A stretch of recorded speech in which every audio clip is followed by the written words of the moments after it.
பேராசை கொண்ட ராஜா. முன்னொரு காலத்தில் ஒரு பெரிய ராஜ்யத்தில் ஒரு ராஜா வாழ்ந்து வந்தான். அவனிடம் ஏற்கனவே நிறைய தங்கமும் செல்வமும் இருந்தது. ஆனால் அவன் மனதில் இன்னும் அதிக பணம் வேண்டும் என்று பேராசை இருந்தது.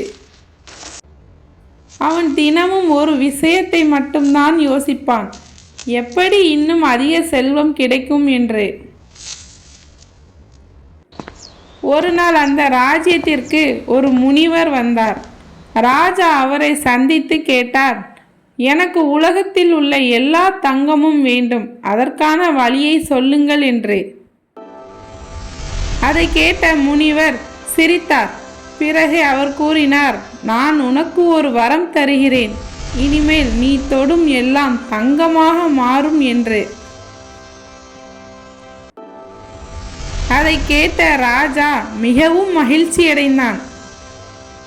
அவன் அரண்மனைக்கு திரும்பி வந்து ஒரு நாற்காலியை தொட்டான். அது உடனே தங்கமாக மாறியது. இன்னும் சில பொருட்களை தொட்டான், அதுவும் தங்கமாக மாறியது.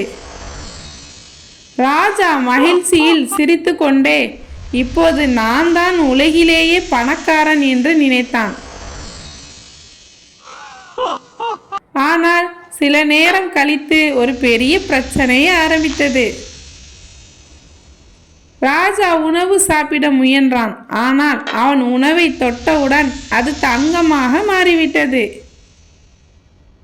அவன் தண்ணீர் குடிக்க முயன்றாலும் அது கூட தங்கமாக மாறிவிட்டது.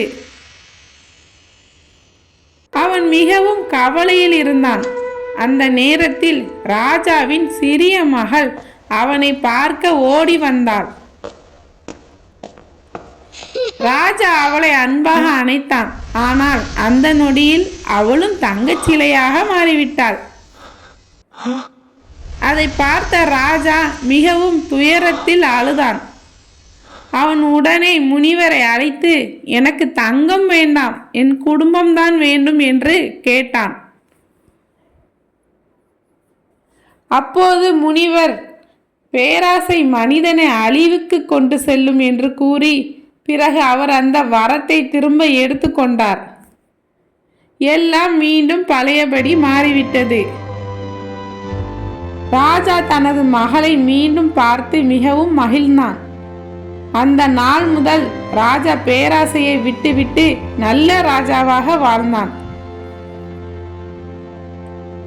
நீதி: பேராசை வாழ்க்கையை அழிக்கும், திருப்திதான் உண்மையான செல்வம்.